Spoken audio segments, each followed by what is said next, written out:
बिस्मिल्लाहिर्रहमानिर्रहीम।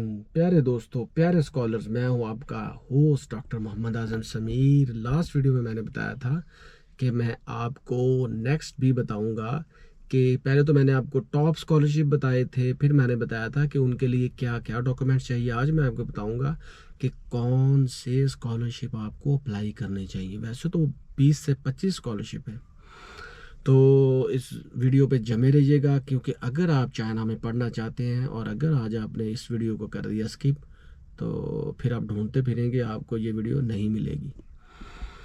दोस्तों, सबसे पहली बात तो ये कि मैंने चाइना में गुजारे हैं जी 8 साल। वहाँ से अल्लाह के फजल करम से एमफिल और पीएचडी की डिग्रीज़ ली, वो भी university of science of technology of China, जो कि वर्ल्ड 89th रैंक यूनिवर्सिटी, और हायर एजुकेशन में वो 75 या 57th रैंक यूनिवर्सिटी है।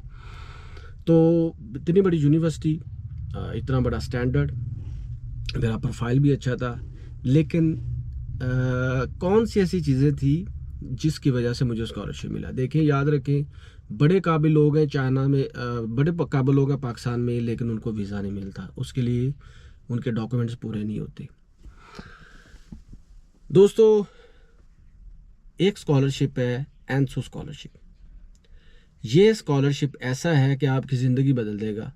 जैसे अल्लाह के फजल करम से मैंने एनसू स्कॉलरशिप हासिल किया।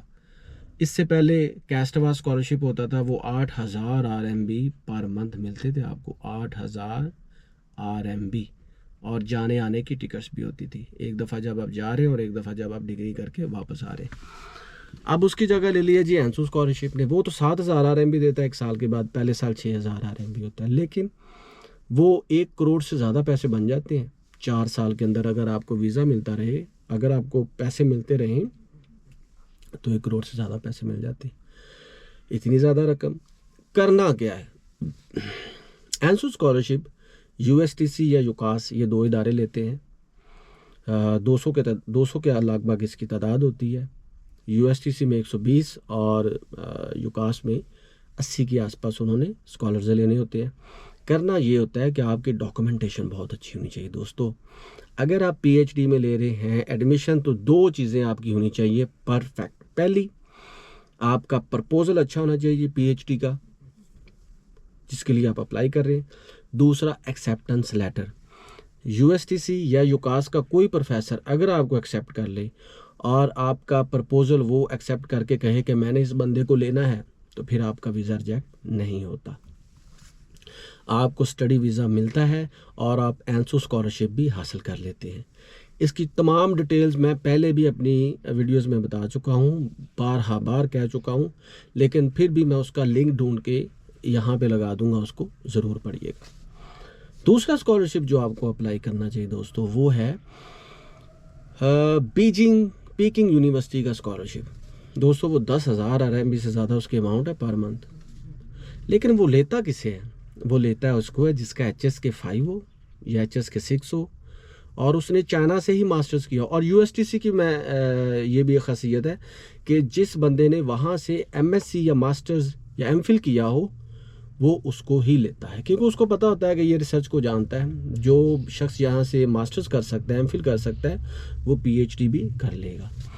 तो जो बीजिंग का स्कॉलरशिप है, उसके लिए HSK 5 आपका चाइनीज़ बेहतरीन परफेक्ट होनी चाहिए, आपके पेपर्स पब्लिश होने चाहिए, प्लस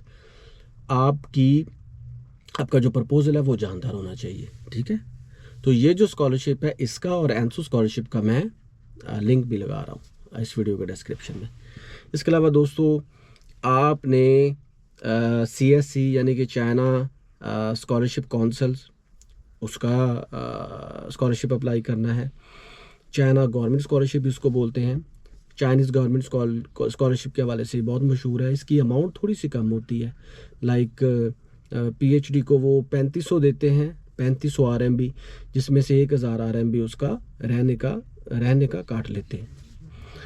तो मास्टर्स को वो 3500 RMB देते हैं, तो इसकी अमाउंट कम है। लेकिन इसका फ़ायदा ये होता है कि जब आप एक्सटेंशन के लिए अप्लाई करते हैं तो फिर आपको पेड एक्सटेंशन मिल जाती है, लेकिन एनसू में आपको पेड एक्सटेंशन नहीं मिलती। 4 साल के अंदर अंदर आपने डिग्री लेनी होती है, और अगर आपकी डिग्री नहीं होती तो फिर आपको आगे खुद से पैसे लगाने होंगे। एक चीज़ आप शायद ये सुन के हैरान हो जाएंगे कि चाइना में पीएचडी के लिए 8 साल और मास्टर्स के लिए मैक्सिमम टाइम 7 साल का होता है। अगर ये ड्यूरेशन ख़त्म हो जाए, अगर आपकी डिग्री नहीं हुई तो समझ लें फिर आपकी डिग्री नहीं होगी। तो ये 3 स्कॉलरशिप हैं दोस्तों चाइना में, जिन्हें मैं समझता हूँ कि आपको इसी देखिए, अगर आप चाइना गवर्नमेंट स्कॉलरशिप अप्लाई करेंगे तो 289 यूनिवर्सिटीज़ आपको पिक करेंगी, ठीक है। एंसू में 2 यूनिवर्सिटीज़ हैं, 2 इदारे हैं, और पिकिंग का जो स्कॉलरशिप है वो 1 इदारा है। तो अब समझ लें कि ज़्यादा चांसेस कहाँ हैं आपके चाइनीज़ गवर्नमेंट स्कॉलरशिप में। लेकिन फिर भी आप कैस और ये यूएसटीसी या एंसू स्कॉलरशिप जो है इसको ज़रूर अप्लाई करें। डॉक्यूमेंटेशन सीधा आप सारे लोग जानते हैं, पढ़े लिखे हैं। आपकी पब्लिकेशन होनी चाहिए, आपके सारे डॉक्यूमेंट्स HEC से टेस्टेड हो, मोफा से टेस्टेड हो। फिर आप जारी के ऑफिस में जाएंगे, इंटरव्यू ऑनलाइन आपने अपॉइंटमेंट लेनी है, सारे डॉक्यूमेंट्स लेकर जाने हैं। पुलिस करेक्टर सर्टिफिकेट नहीं भूलना, यूनिवर्सिटी का एडमिशन लेटर नहीं भूलना, और इसके साथ साथ अपनी बैंक स्टेटमेंट नहीं भूलनी। इंशाल्लाह ताला आपका वीज़ा लग जाएगा।